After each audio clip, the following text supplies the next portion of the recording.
봉독하겠습니다. 여호와 하나님이 그 사람을 이끌어 에덴 동산에 두사 그것을 다스리시며 지키게 하시고. 아멘.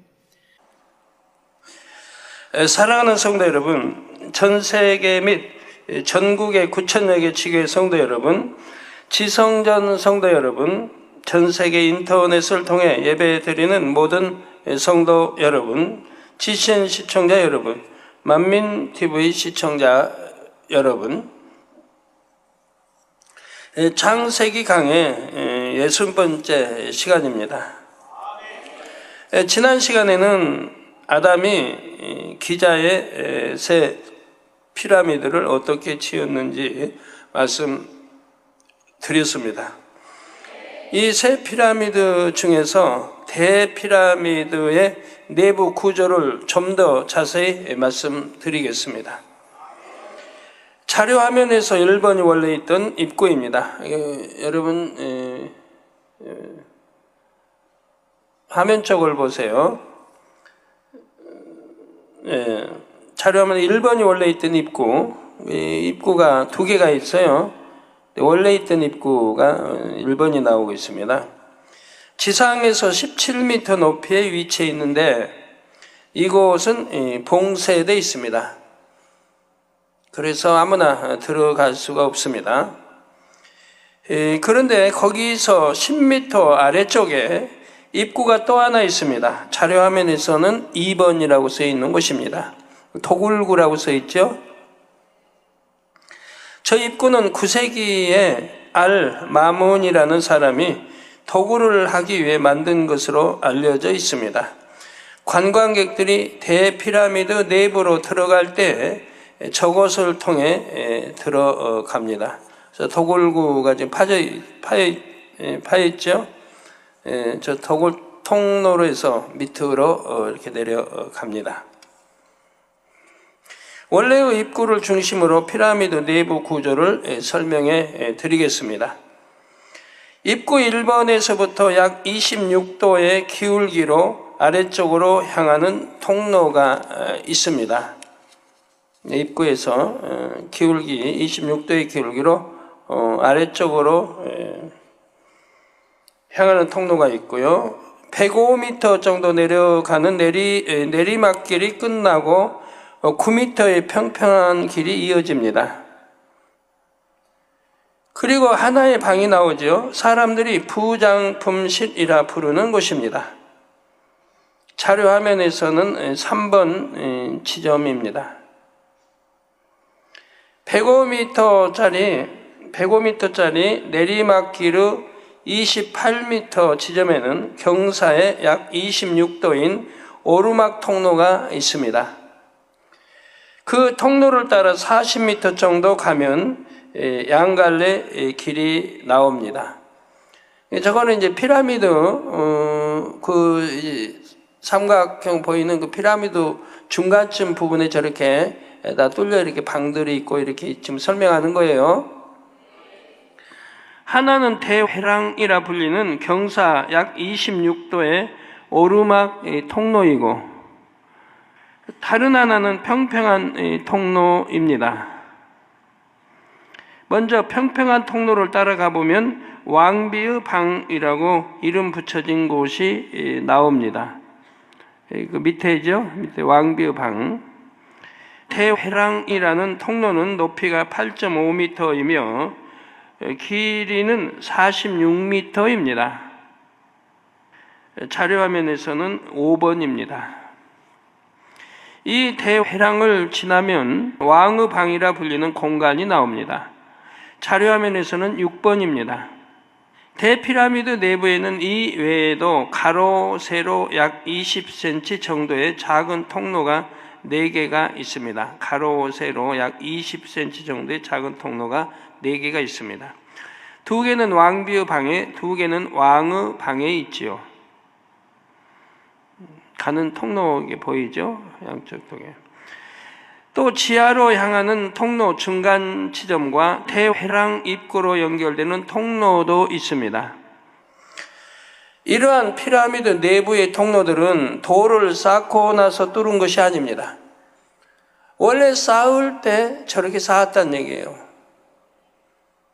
그러니까 그 큰 돌들, 그 많은 돌들을, 저 통로 내는 모든 돌들을 저렇게 이미 다 이제 딱딱 맞춰지도록 다 뚫어 나왔다는 얘기예요. 그러니까 현대로는 도저히 이해가 안 되는 거예요. 도로 단단함도 굉장히 단단하고, 옛날 옛적에 뭘로 저렇게 또 구멍들을 만들었고, 또 쌓을 때 어떻게 정확하게 구멍들을 뚫어서 그 모든 돌들을 정확하게 이렇게 맞춰서 통로들을 만들어 놨냐 이 말입니다. 이런 것도 불가사의고 이해 안 되는 일들입니다. 도굴꾼이 뚫은 입구 쪽 통로를 제외하고는, 그는 인간이 그 안에 보물들이 쌓였을 거다 생각하고 도굴꾼들이 뚫어 들어갔단 말이에요. 그걸 빼고는, 제외하고는 모두 피라미드 건조 당시 치밀한 설계에 따라 돌을 쌓아 올리면서 만들었지요. 이게 그 많은 돌들, 그렇게 많은 통로들을 만들고 다 하면 그 많은 거기에 통로에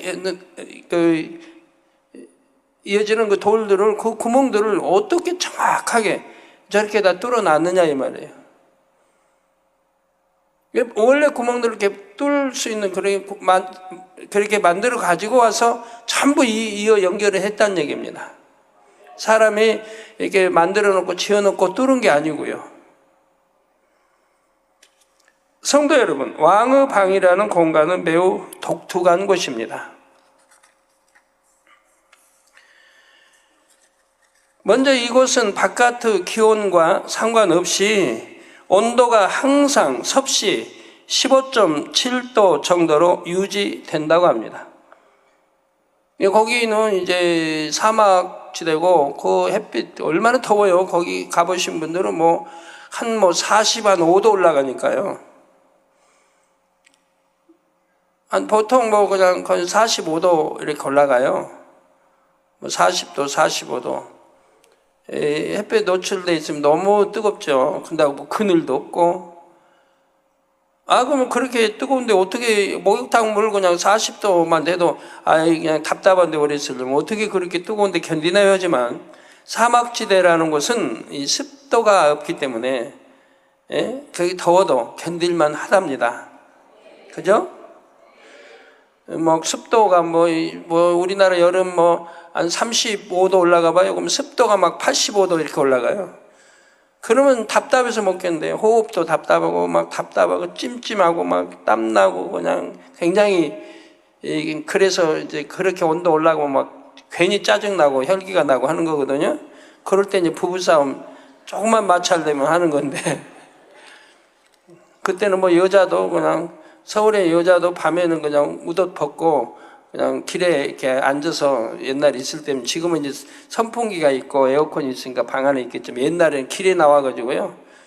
그렇게 높을 때는 누가 욕도 안 해요. 남산에 가면 분수대 뛰어들고.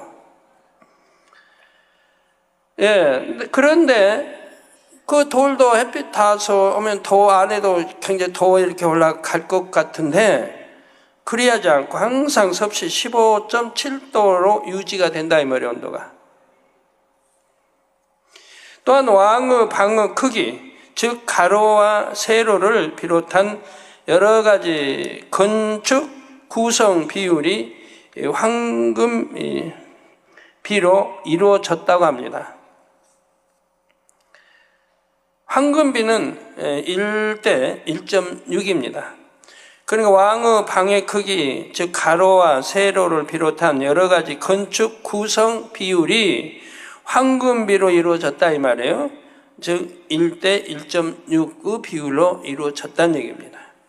이 황금비는 사람의 눈에 가장 조화롭게 인식된다고 알려진 비율입니다. 그래서 건축, 조각, 회화 등 예술 분야에서 많이 활용되고 있습니다. 왕의 방에는 작은 통로가 2개 있다 했습니다. 그 중에서 북쪽 북벽에 난 통로를 선으로 연장해 보면 북극성에 닿게 됩니다. 저기 좀 나와 있죠? 저기 북쪽으로 이렇게 선을 연장해 보면 하늘에 북극성과 맞닿아 있다 이 말입니다. 정확하게 맞닿아 있는 지점이에요. 왕의 방이 말이에요. 또 천구의 북극에 위치한 별을 북극성이라 하지요.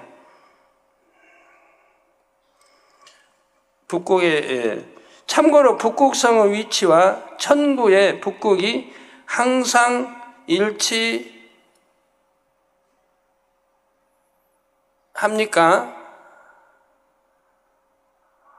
일치하지 않습니까? 뭐 이래도 안 나올 거고 저래도 안 나올 거고. 우리 학생들 학교에서 안 배워요. 우리 때하고 달라요. 우리 때는 항상 일치한다고 배웠어요. 근데 지금은 이제 과학이 발달하다 보니까 항상 일치하지는 않는다고 배웁니다. 지구가 자전축이 기울어서 공전하므로 천구의 북극이 서서히 이동합니다. 그 결과 북극성은 천구의 북극과 약간씩 차이가 나게 되지요. 이 왕의 방은 밑면에서 50m 지점에 위치해 있습니다. 이게 조금씩 이제 차이가 나지만 그거 가지고는 눈으로 뭐 식별되는 것도 아니고, 그러니까 옛날에 뭐 나침반 하여튼 배 타고 북극성 이런 거 보고 길잡이 했을 때는 뭐 그거 뭐 움직인다고 해서 그게 뭐 눈에 띄고 보일 만한 그런 건 아니에요. 그러니까 아무 상관이 없는 건데요. 자, 이 왕의 방은 밑면에서 50m 지점에 위치해 있습니다. 왕의 방은 밑면에서 50m 지점. 대피라미드 높이가 약 148m이므로 대피라미드 맨 밑에서 위에까지 약 148m이므로 바닥으로부터 3분의 1 지점에 있지요. 그러니까 1, 2, 3등분하면 3분의 1 지점에 있다 이 말입니다. 그런데 정사각뿔로 된 피라미드의 3분의 1 지점에 해당하는 이 공간에는 독특한 힘이 작용한다고 합니다. 현대 과학으로는 설명할 수 없는 여러 가지 현상이 일어나지요. 구체적으로 어떤 현상이며 왜 그런 현상이 일어나는지는 잠시 후에 말씀드리겠습니다. 성도 여러분, 기자의 피라미드와 함께 또 한 가지의 불가사의로 꼽히는 것이 바로 스핑크스입니다.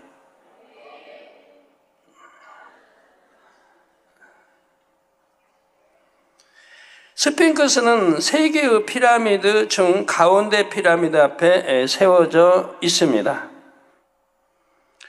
사람의 얼굴에 사자의 몸통을 가졌으며 동쪽을 향하고 있죠. 사람의 얼굴은 사람의 얼굴에 사자의 몸통을 가졌으며 동쪽을 향하고 있습니다. 동쪽. 왜 동쪽을 향하고 있는지는 성경상 여러분이 이해하시면 되겠고요.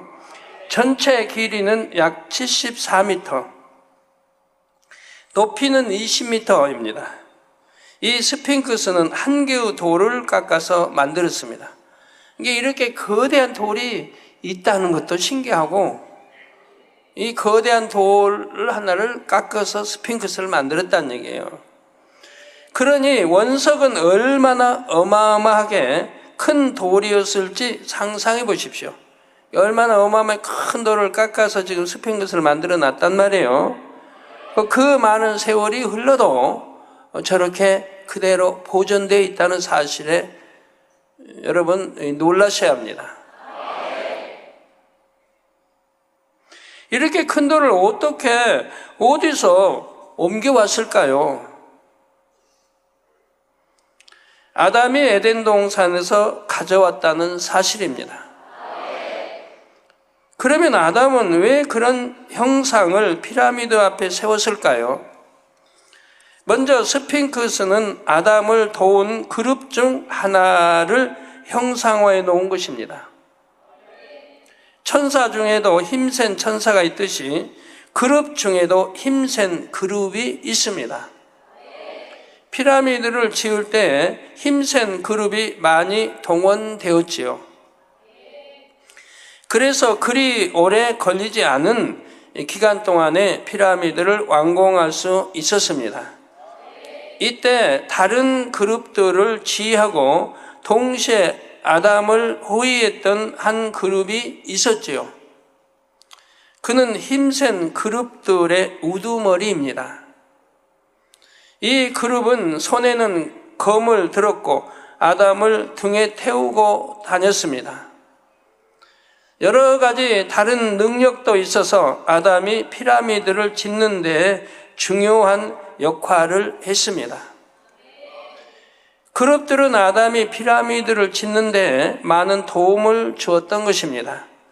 이에 아담은 그 그룹의 형상을 조각해서 피라미드 앞에 놓게 했는데 이것이 바로 스핑크스입니다. 그룹들은 이제 에덴 동산에서도 뭐 원수마귀 틈타지 못해 지키고 이런 또 역할들을 하지 않습니까? 그래서 에덴 동산을 보면 동쪽을 지키라고 또 했고요. 여기에도 바로 동쪽을 바라고 이렇게 조각이 되어 있고요. 스핑크스는 마치 세 개의 피라미드를 지키고 있는 것처럼 보이지요. 고대 이집트 벽화에도 보면 완전한 사람도 완전한 짐승도 아닌 이상한 형태의 동물들이 많이 나옵니다. 이집트 가보시면 거기 이제 박물관에 가보시면 그런 모습을 많이 볼 수가 있습니다. 매의 머리에 사람의 몸, 개의 머리에 사람의 몸을 한 것도 있지요. 그리스 신화에는 반인 반마, 절반은 사람, 절반은 말, 또 하체는 말이고 상체는 사람인 존재도 나옵니다. 지금 자료화면에 나오고 있습니다. 그렇다면 이 모든 것이 단지 사람의 상상에서 나온 것일까요? 상상의 동물도 있겠지만 다수는 실제로 에덴 동산에 있는 그룹들이 그 모델이라는 사실입니다.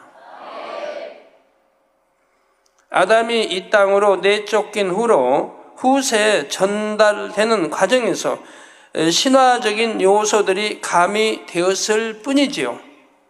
이 땅에 동물의 종류가 많은 것처럼 그룹의 종류도 대단히 많습니다. 그 중에 일부가 아담을 호위하고 에덴 동산을 지키는 역할을 했습니다. 그룹들과 두루던 화영검으로 에덴 동산을 지키겠죠. 또 동쪽을. 여기서 한 가지 덧붙여 설명드리겠습니다. 아담이 피라미드를 건조할 때 그룹과 아담의 후손들의 역할이 달랐지요. 앞서 스핑크스로 형상화된 그룹이 피라미드 건조를 많이 도왔다 했습니다.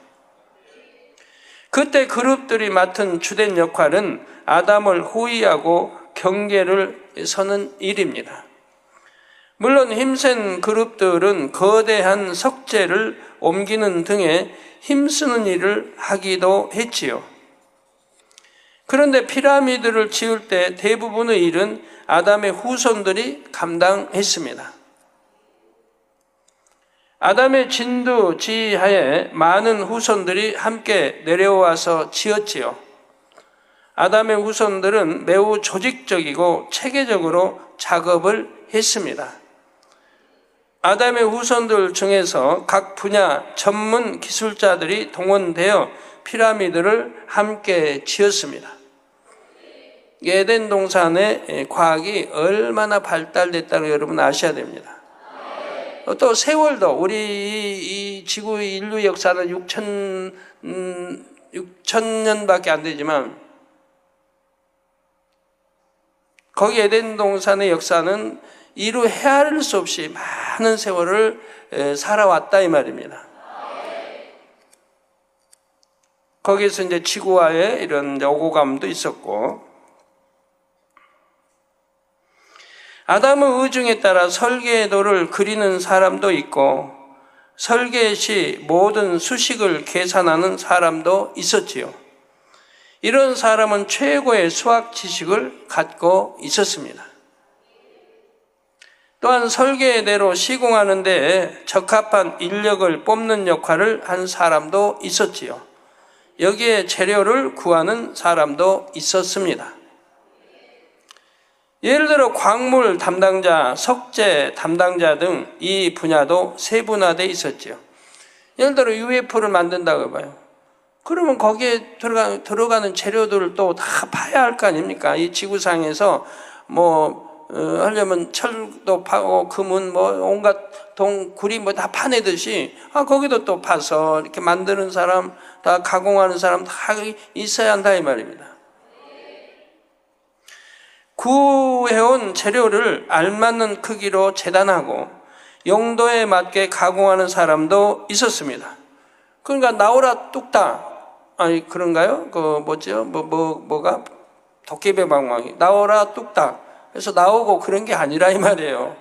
이렇게 머리, 지혜와 모든 기술, 또 수학력, 기학, 거기도 여기보다도 훨씬 발달된 그런 것들로 해서 이렇게 다 만들어서 나온 것이라 이 말이에요. 그러니까 UFO가 이렇게 나타나도 우리 과학으로는 어떻게 해석할 수가 없는 거예요.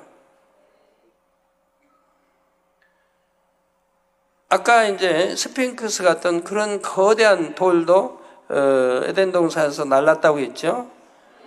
그러면 그 거대한 돌을 어떻게 UFO로 실어 나를까? UFO도 크기가 다 다르단 말이에요. 그런 걸 운반하는 UFO는 어마어마하게 크겠죠. 어마어마하게 큽니다. 그래서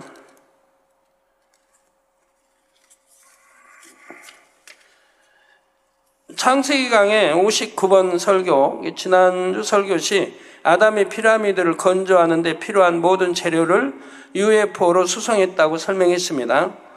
그때 UFO 종류가 매우 다양하며 그 중에는 대형 화물을 수송하는 기종도 있다 했습니다. UFO 좀 나옵니다. 이와 관련된 기사가 이번 주에 나와서 소개해 드립니다. 이번 주에. 제가 그렇게 설교할 때는 항상 자료까지 주세요. 전에도 옛날에 다 마찬가지 욥기 설교 했대. 항상 그 주에 제가 설교할 수 있도록 자료로 꼭 도와주시고 여러분 수도 없이 아마 듣고 보셨을 겁니다. 중앙일보 3월 23일 보도 내용입니다. 벨기에보다 큰 도넛 UFO 포착. 벨기에보다 더 크대요. 도넛형이에요. 도넛형으로. 벨기에보다 더 큰 UFO의 정체에 대한 궁금증이 일고 있다. 보세요. 도넛형이죠? 근데 저렇게 크니 크기가 얼마나 커요.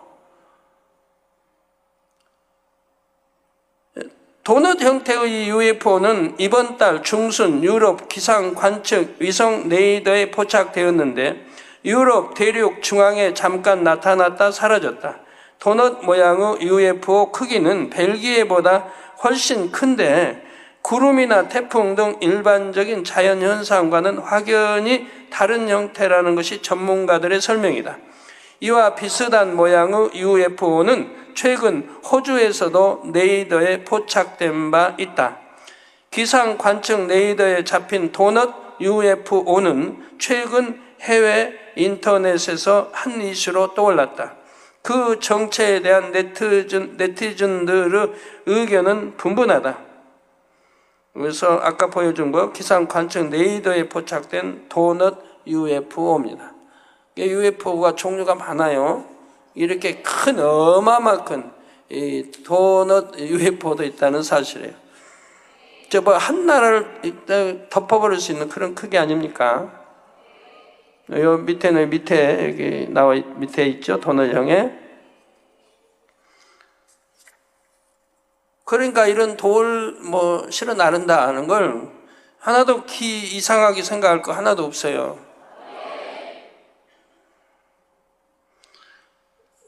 우리 지구상에는 저렇게 큰 돌을 실어 나를 수 있을까요? 실어가지고 태평양권은 미국으로 옮길 수 있을까요? 좀 깎아놓은 거고 스핑크스 원석을 아마 그런 큰 배들이 있겠죠. 기름 큰 유조선 몇십만 톤짜리 이런 거는 실어 나를 수 있겠죠. 안 가르니까요. 네, 이렇게 유조선 같이 큰 배들은 실어 나를 수 있을 겁니다. 수십만 톤짜리 유조선.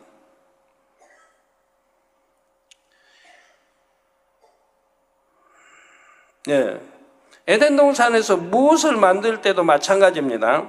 그냥 모든 것이 뚝딱 생기는 것이 아닙니다.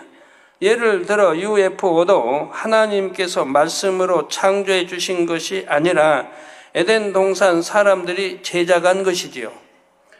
우리가 비행기를 만들려면 설계도와 재료와 기술이 있어야 하듯이 에덴 동산의 UFO 제작도 마찬가지입니다. 에덴 동산 사람들이 그곳에 있는 원료를 가공하고 재단해서 만듭니다.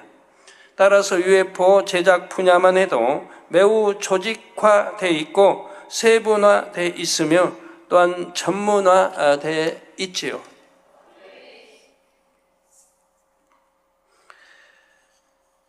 만드는 이, 점검하는 이, 관리하는 이 등 역할 분담이 이루어져 있는 것입니다. 하물며 에덴 동산 전체 조직 체계는 얼마나 잘 돼 있겠는지요. 아담을 머리로 하여 필요한 모든 분야의 조직들이 갖춰졌고 질서 있고 조화롭게 이루어졌습니다. 그런데 흥미롭게도 한국 UFO 연구가 중에서 피라미드와 UFO가 관련 있다고 생각하는 사람이 있습니다. 그는 세계 최대 UFO 단체 뮤폰의 한국 대표인 맹성열 교수입니다. 전북 우석대 교수인데요. 이분은 사진에 찍힌 UFO 감별 분야에서 국내에서만큼은 가장 신뢰를 얻는 분이지요. 작년 6월 동아일보에 실린 인터뷰 기사를 일부 소개해 드리겠습니다. 피라미드와 UFO가 무슨 관련이 있냐는 질문에 그는 다음과 같이 대답했습니다. 이 피라미드와 UFO가 무슨 누가 알아서 이런 질문을 했을까요? 피라미드와 UFO가 무슨 관련이 있는 거? 누가 이렇게 이런 것과 알아서 질문했을까요? 아니면 제가 전에 창세기 설교한 거 듣고 누가 질문했을까요? 그럴 수도 있겠는데 누가 이렇게 알고 질문한다는 건 참 상상이 안 되네요. 둘 다 현대 과학으로는 납득할 수 없지요. 어릴 때부터 피라미드가 불가사의한 건축물이라는 얘기는 들었지만 직접 보니 상상 이상이었습니다. 주류 고고학계에서도 4,500여 년 전에 건축됐다고 하는데, 그 전에 건축됐다고 하는데, 그렇다면 석기와 청동기만 사용하는 미개인들이 그 정도의 건물을 지었다는 말이거든요. 청동기, 석기 짓던 사람들이 그걸 그리 지었다. 이게 도대체 말이 돼요, 이게? 옷도 안 입고 그냥 짐승 잡아 가족으로 두르고 다닐 텐데.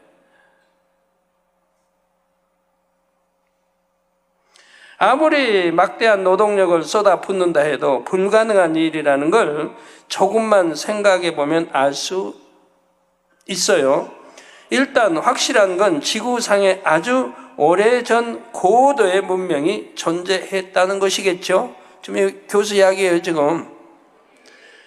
그들이 지금까지 명맥을 이어왔다면 분명 현대 과학 수준을 뛰어넘는 발명체, 예를 들면 UFO 같은 것도 얼마든지 만들어낼 수 있을 것입니다. 피라미드를 만든 이 존재와 UFO를 만든 존재가 실은 같은 게 아닐까라는 가설을 세우게 된 것입니다. 우리 이게 설교 듣고 그 교수님들 설교 듣고 하면은 가설이 아니라 야, 진짜일 수 있다라고 이렇게 바뀔 것 같은데요. 자, 이처럼 사실적인 자료를 토대로 연구하는 사람들은 진실에 이르게 됩니다. 따라서 과학계나 기독교계도 이러한 진실을 외면해서는 안 될 것입니다. 무조건 비난, 자기 생각과 지식과 안 맞다고 비난, 또 생각을 동원해도 이게 너무 엄청난 일이라 에덴 동산 제의안을 막으니까 해서 그냥 비난이 나고, 그러려고 하면 안 된다. 모르면 그냥 입 다물고 가만히 있는 게 상책이겠고, 믿는 사람들은 기도해 보면 더 좋겠고. UFO는 오늘날도 세계 곳곳에서 번번이 출몰하고 있기 때문입니다. 지난 1월 28일에도 이스라엘 예루살렘에서 UFO가 낮과 밤에 촬영되면서 많은 사람들의 관심이 쏠리고 있습니다. 그 두 가지 영상을 그냥 보여드렸으면 좋겠는데 생략하도록 하겠습니다. 하도 분분하니까요. 이 아무리 세계 곳곳에 이렇게 나타나고 해서 또 나라들이 공포하고 이제 사실이다 보았다고 이렇게 하면 이제 이제쯤은 좀 숙여서 믿으려고 해야 하는데, 안 믿으려고 하는 사람은 끝까지 안 믿으려고 하거든요. 그 사람들 입에서는 그 뭡니까, 조작을 했다, 뭐 했다, 다 이런 식으로 해버리니까. 아니면 새를 보고, 아무리 사람 눈이 나쁘다고, 많은 사람이 오케이 봤는데, 새 구분 못하고, UFO 구분 못하겠습니까? 그런 식이기 때문에. 저희 것도 한번 보여줘봐요, 이럴 때. 저 새인지. 저 피라미드, 바로 그 피라미드 가운데, 그 피라미드, 저 나타났잖아요. 저 사진 찍을 때. 저 새같이 보여요? 네, 피라미드도 무인 피라미드도 있습니다. 사람이 타지 않는, 저 피라미드 말고 UFO에 사람이 타지 않는 이런 피라미드, 비행기도 있듯이 있는 것이고요. 아주 적은 것도 있고, 인형처럼 아주 적은 것도 있고, 다 종류가 다른데, 저희가 이제 피라미드 설교도 했고, 저 UFO와 피라미드 연관되고 아담을 했기 때문에 아마 하나님이 저렇게 보여주셔서 사실이라는 보여주시려고 찍히게 하신 것 같아요. 저것도 우리 조작했을까요?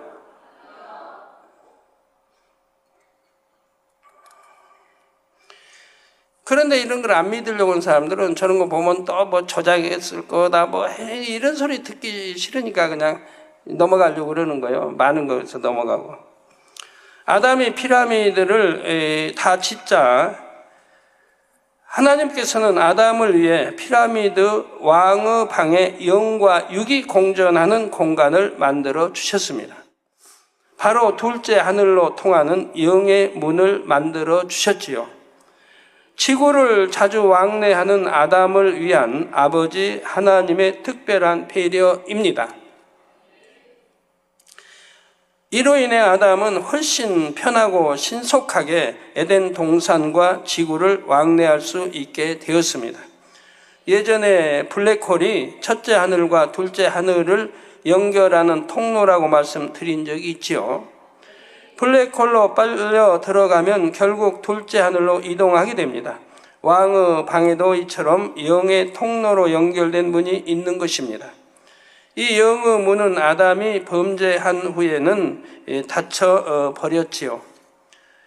영의 세계로 통하는 문은 아무나 수시로 열고 닫을 수 있는 것이 아닙니다. 여러분, 영의 문 하면은 전에도 설명했습니다만은 우리가 구름 나타나고 사라지는 거, 거기만 영의 문이 있는 거 아니에요. 하나님이 여기도 열어주시면 그냥 영의 문 들어갈 수 있는 거 열어주시면은.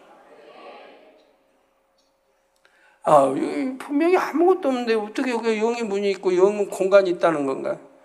그게 우리 한계인 거예요. 우리 사람의 지식의 한계인 거예요. 우리 지식의 한계니까 우리는 그렇게밖에 생각 못하는 거죠.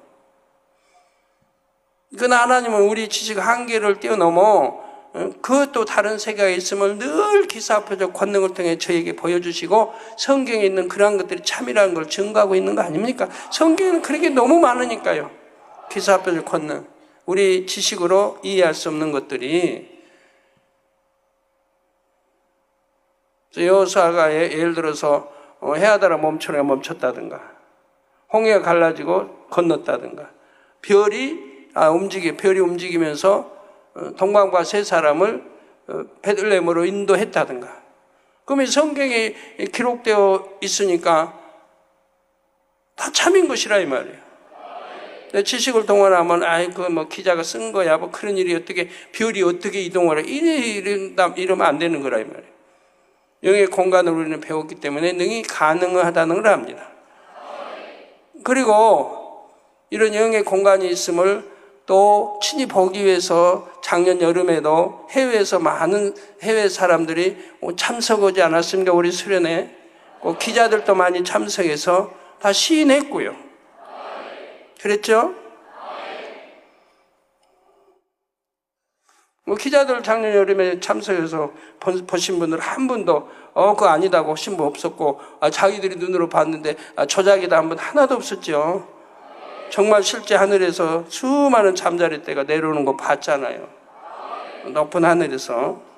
그리고 잠자리 떼가 내려와서 우리 사람의 몸에 친근하게 앉아있던 거를 보았고요. 한두 마리가 아니고 수천 마리, 수만 마리.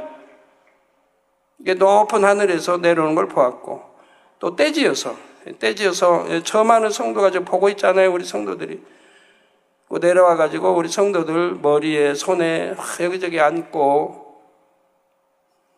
예? 아까 저 손은 제 손인데 우리 목사님은 21마리인가 2마리가 몸에 붙어 있었고요. 세상에 이런 일이 어떻게 있을 수 있어요? 근데 있잖아요, 실제. 우리 성도는 늘 체험하는 거 아니에요. 금년에도 할 것이고 쭉 하는 거 아니에요. 영의 공간 공부하고 나서 하나님이 이렇게 역사한 거 아니에요. 영의 공간이 있다는 걸 확실히 알게 하기 위해서. 그래서 저렇게 수많은 잠자리가 어떻게 한꺼번에 몰아가지고 합쳐가지고 하늘에 내려오냐 이 말이에요. 수많은 잠자리. 아무리 못해도 뭐 몇만 마리 될 거예요. 우리 성도 모인 수만 해도 얼마예요?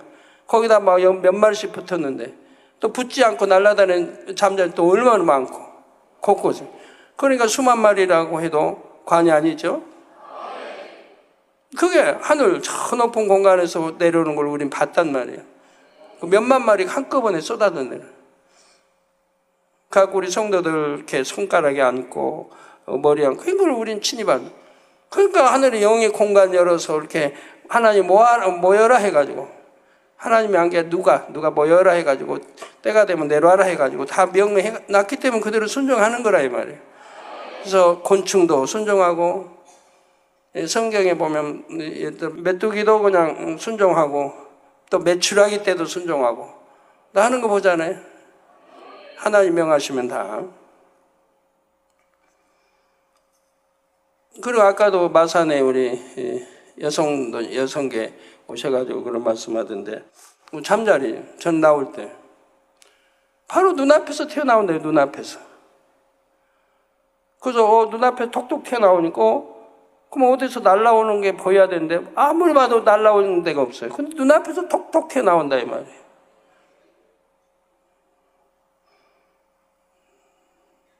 저도 눈앞에서 톡톡 처음에 튀어나와서 몇 년 전에 너무 신기해가지고 내가 아니 어디서 분명히 날라와 하는데 날라오는 건 안 보였다가 앞에 올 때만 보이나 하고 유념해서 늘 살펴보죠. 저희 방 창문에서 공원 쪽에 나고 분명히 아니에요. 그래서 날라오는 게 아니에요. 전혀 없다가 눈앞에서 톡톡 튀어나오는 거예요. 그래서 제가 다녀와서 말씀드렸죠. 여기서 그랬다고. 그때만 해도 믿을까 말까 한 분들 많았겠죠. 직접 보신 분들은 믿었을 거고 아닌 분들은 믿어줄까 말까 차 분명히 자가용 타고 가는데 차 안에 잠자리 없었는데 가다 보니까 잠자리가 턱 차 안에 있고, 그런 애들 얼마나 경험들 많이 했어요. 그러니까 세상 지식 가지고 저희 앞에 와서 이렇쿵 저렇쿵 하면 그건 절대 안 되는 거예요. 우리는 많은 걸 보니까, 무지개만 해도 많은 거 보니까, 구름 없는데도 무지개 많이 봤고, 구름이 무지개 이동하는 것도 봤고, 방향 틀어서 우리 앞으로 착 하는 것도 봤고, 얼마나 많이 봐요. 구름도 동서남북에서 바람 불어서 모이는 거 봤고, 한 군데 바람이 동남풍, 한 군데 이렇게 아니라 동서남북에서 모여가지고 우리 수련회 할 때 순식간에 하늘을 구름으로 덮어버리잖아요. 덮지 않게. 그런 거 우리 직접 보고, 저렇게 구름, 저 많은 구름이 쏟아져 나오는 것도 보고, 또 사라지는 것도 보고, 이렇게 우리 다 증거 자료가 있어요. 근데 거기에다가 허시시 비벼면 안 돼요, 네티즌이고. 우리 사실만 말하고 있는데. 그래서 영어 세계로 통하는 문은 아무나 수시로 열고 닫을 수 있는 것이 아닙니다. 공의에 맞을 때만 가능하지요.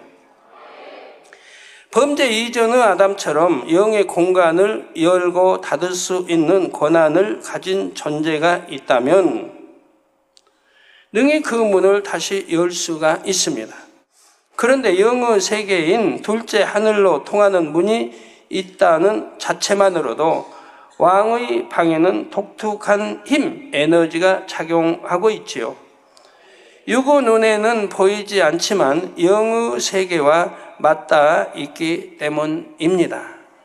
그래서 과학자들이 그 공간에서 파장을 측정해 본다면 매우 특이한 현상을 발견하게 될 것이라고 아버지 하나님께서 말씀해 주셨습니다. 이와 관련된 몇몇 사례를 말씀드리겠습니다. 프랑스 과학자 앙트 완느 보비는 왕의 방에서 죽은 고양이와 쥐들이 썩지 않고 탈수만 된 것을 발견했습니다. 그 공간에서는 부패가 이루어지지 않는 것입니다. 또한 체코의 카렐 드르발이라는 전기 기사는 무디어진 면도날이 피라미드 모형 안에서 재생되는가를 실험해 보았다고 하지요. 면도날을 가로 동서 방향으로 놓아두자 면도날이 날카롭게 재생되었다고 합니다. 1979년 미국의 넬슨 박사 부부는 피라미드 내부 에너지 흐름을 과학적으로 증명하기 위해 키를리안 사진기로 피라미드를 찍어 보았습니다. 키를리안 사진으로 어떤 물체를 촬영해 보면 육안으로는 안 보이는 빛이나 파장 등이 사물 주변에 나타나게 됩니다. 피라미드 촬영 결과 피라미드 위 꼭지점에 DNA의 구조와 같이 이중 나선 모양으로 꼬인 형태로 에너지가 방출되는 장면이 찍혔다고 하지요.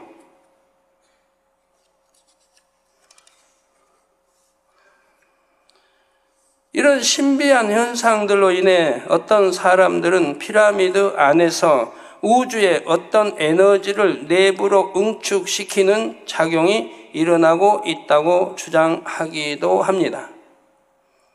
피라미드 안에서 영적인 체험을 했다고 증언하는 사람들도 꽤 있습니다. 먼저 나폴레옹은 1789년 이집트를 침공했을 때 피라미드에 지대한 관심을 보였습니다. 고고학자, 천문학자, 측량사, 엔지니어 등을 많이 데리고 가서 피라미드 탐사와 측량을 실시하고 도면을 작성하는 등 자료 수집을 했지요. 그리고 나폴레옹은 대피라미드 왕의 방이라는 곳에서 홀로 하룻밤을 지냈습니다.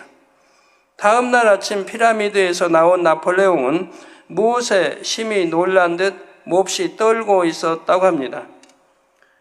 측근들이 무슨 불미스러운 일이라도 있었는지 물었으나 그는 아무 말도 하지 않았지요.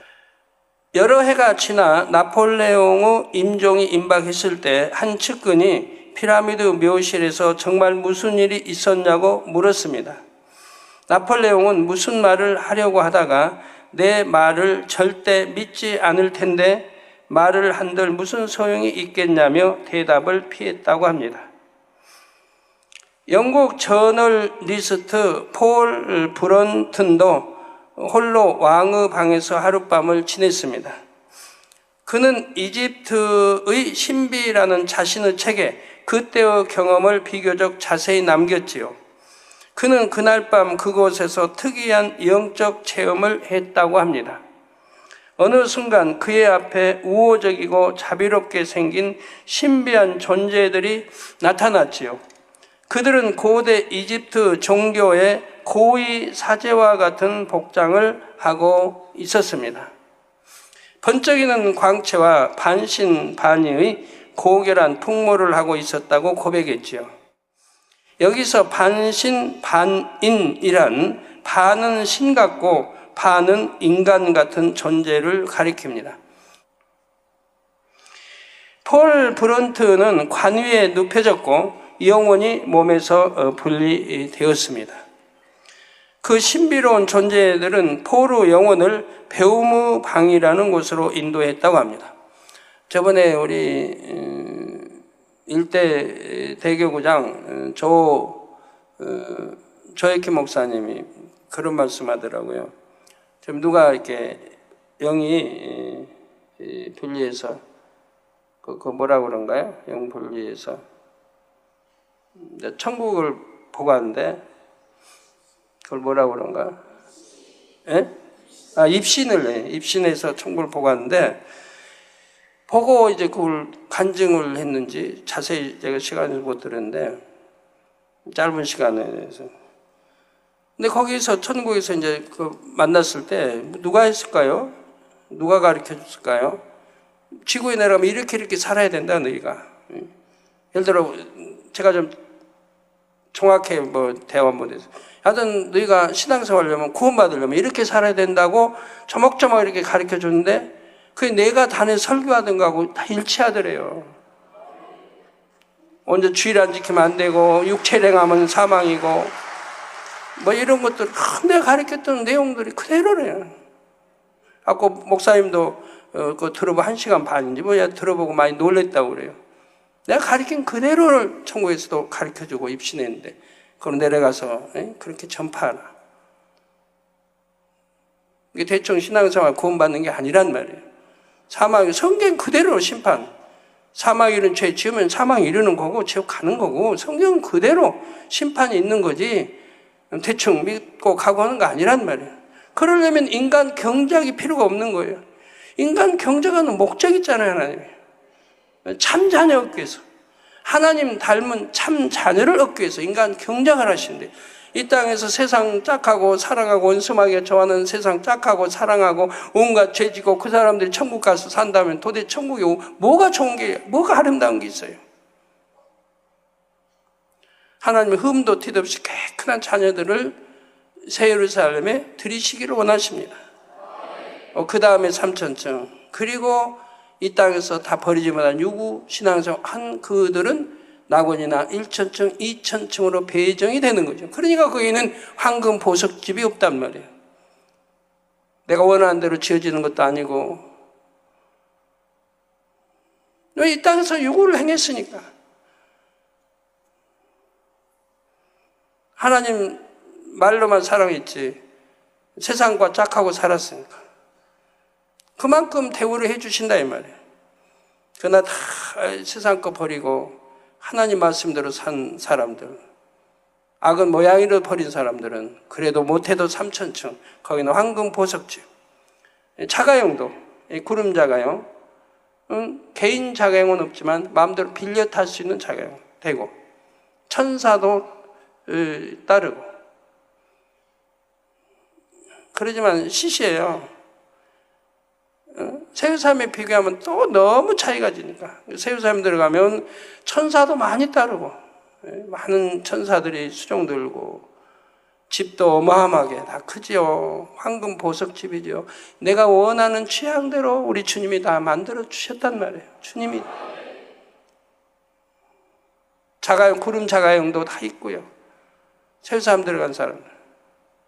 왜? 이 땅에서 살면서 오직 하나님을 첫째로 사랑했고 하나님 말씀대로 살았기 때문에, 그래서 아버지, 하나님 아버지 닮았기 때문에 아들, 친아들처럼 대우해 주신다 이 말이에요. 그런 좋은 하늘이 있는데, 좋은 세우사람이 있는데 무엇이 아쉬워서, 무엇이 미련이 있다고 왜 뒤를 돌아봐요? 전국 세우사만 보고 가지 뭐 때문에 뒤돌아봐요? 그러다가 소금기둥 되잖아요. 제가 시간이 있으면 소돔 고모라가 어디에 있는지, 어떻게 하나님 심판하셨는지도 설명할 때가 올 것입니다. 하나님이 얼마나 심판이 무서운가도 알아야 되고, 하나님이 저주에 의해 소돔 고모라 심판해 버리시기 때문에 그곳에는 풀 한 폭이 날 수 없다. 영원히 이 끝나는, 이 땅 경제 끝나는, 영원히 풀 한 폭이 나지 않게 하셨다고 했는데, 이스라엘 가보면 풀 한 폭이 날 수 없는 땅이 있단 말이에요. 풀 한 폭이 나지 않는, 아무 쓸모없는 땅. 고기도 못 자라고 짐승도 못 자라고 사람도 뭐 거기서 취할 거 없고 이런 땅이 있어요. 대충 아시죠? 자, 이번에 성지순례 간 사람은 참 좋겠어요. 이런 거 저런 거 들었으니까 좀 열심히 좀 관찰해 보고 오세요. 그 누가 가면은 뭐 가이드가 그 소금기둥아 저기 뭐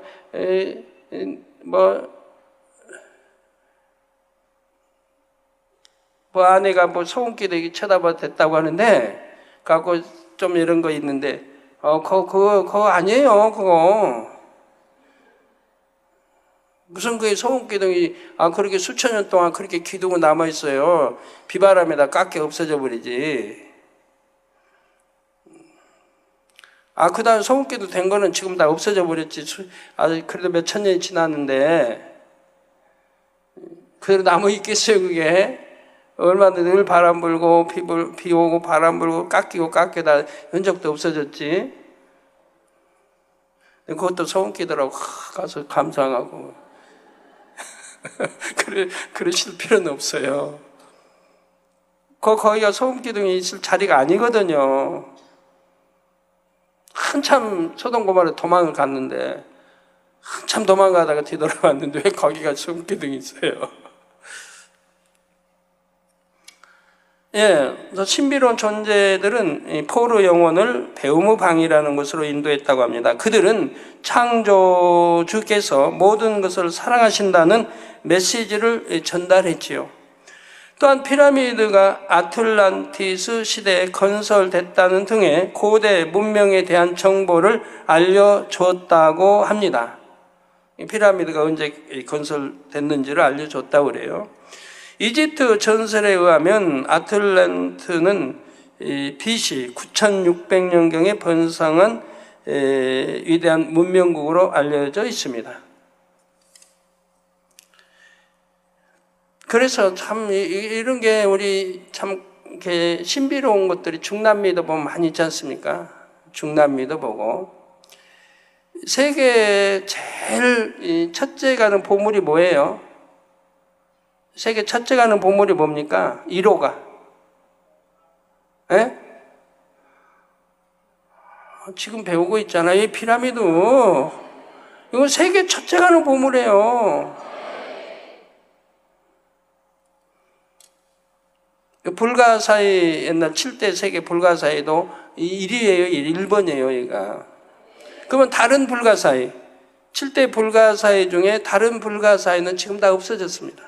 피라미드만 남아있는 거예요. 왜? 이거는 아담이 이렇게 했기 때문에 없어지지도 아니하고, 그만큼 건축과 모든 기울지도 않고 그 비바람 앞에도 그대로 자태를 드러내고 있는 게 그 오랜 세월이 흘러도, 앞으로도 그러겠지만 기운다든가 그런 것도 없고, 그지만 다른 불가사의들은 다 없어졌습니다. 없어져서 이제는 신불가사의가 나왔어요. 신불가사의. 전에 신불가사에서 페루에 할 때 우리가 기도해주고 그랬죠. 그 7대 불가사의 안에 들어가게 해달라고.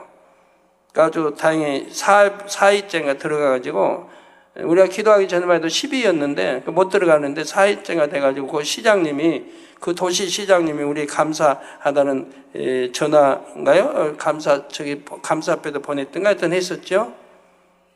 정구영 우리 목사님도 그때 거기 계셨을 때고. 예, 거기 그런 데만 가도 신비한 게 참 많은 거예요. 제가 답사할 기회가 있다면 그런 거 하나하나 이렇게 살펴볼 기회가 있을 텐데, 에드거 케이시라는 사람도 피라미드를 만든 사람들은 아틀란티스인이다 라고 주장을 했습니다. 그는 세계적인 심령 치료사이며 영적인 능력을 가진 사람으로 알려져 있지요. 그는 최면 상태에서 다음과 같은 말을 했습니다. 피라미드는 기원전 1만 년 전 이전에 세워졌으며 피라미드를 지을 때에 자연에 존재하는 어떠한 힘이 작용하여 돌들을 공중에 띄워 운반했다는 것입니다. 피라미드와 관련해 신비로운 체험을 한 사람들은 이외에도 많이 있습니다.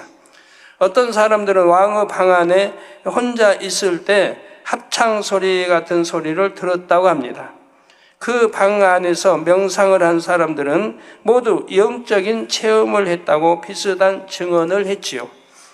피라미드 근처에 사는 베두인족에 의하면 푸르스름한 신령한 빛이 주기적으로 피라미드의 정상에 나타나 피라미드 주위를 빙빙 돌곤 한다고 합니다. 이 푸른 빛은 수백 년 동안 나타나고 있고요. 피라미드는 연구를 하면 할수록 오히려 신비감만 더해가고 있습니다.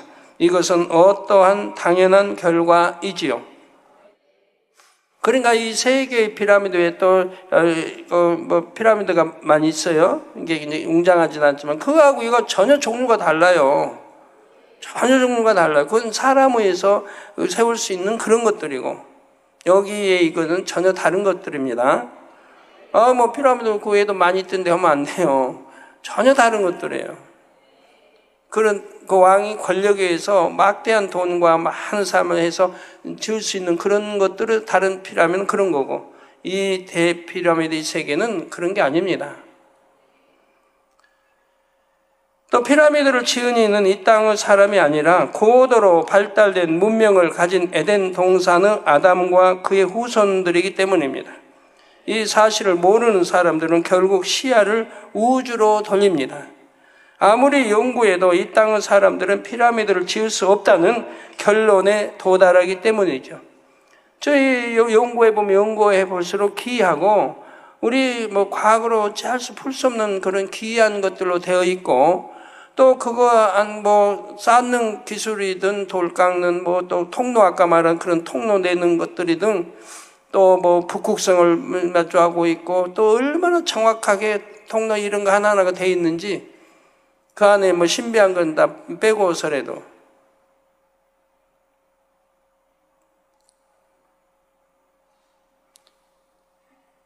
그리고 그 오래전에 어떤 수학, 기하 이런 거 이렇게 측정해서 정확히 하려면 수학, 기하학도 최고도로 발달해 있어야 할 그런 문명이 야만이 된다 이 말이에요.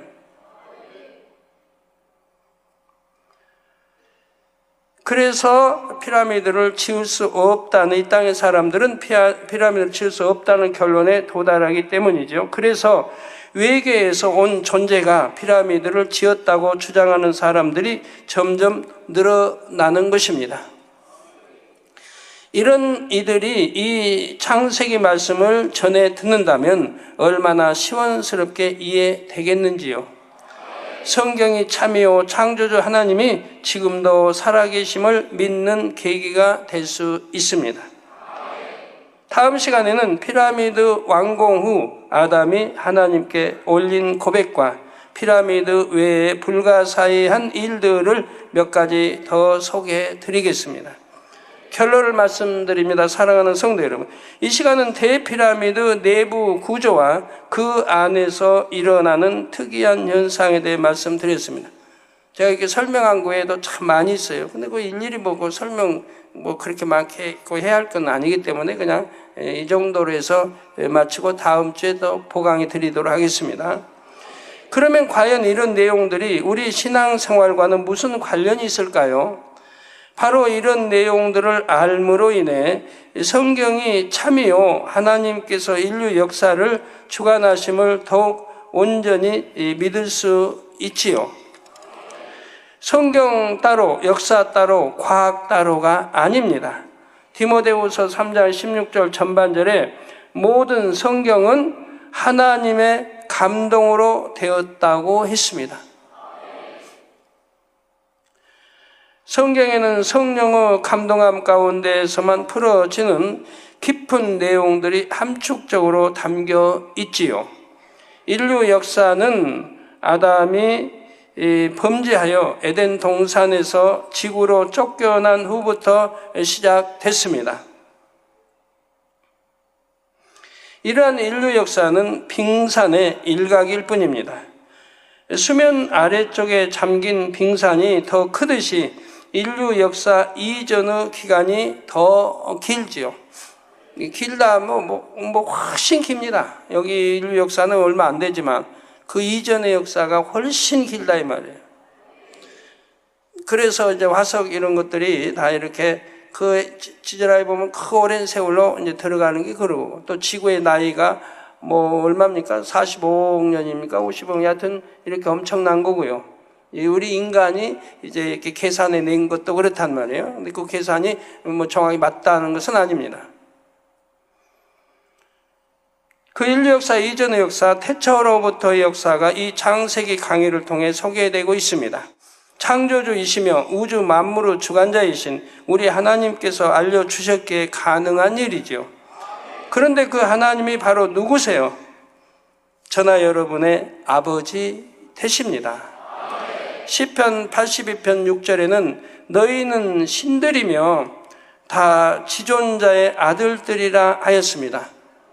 너희는, 저나 여러분에게도 말씀하는 거예요. 너희는 신들이며 다 지존자의 아들들, 즉 하나님의 아들들이라고 지금 말씀하고 있는 거예요. 지존자의 아들들이라. 그러므로 성도님들은 영적인 자부심을 가지고 하나님의 자녀답게 살아가시기를 바랍니다. 하나님을 닮아 거룩하고 온전한 자가 되어 범사에 하나님께 영광을 돌리시기를 주님의 이름으로 축원합니다. 네, 우리 창세기 강의를 통해서 믿음들이 쏙쏙 자라시기를 바랍니다.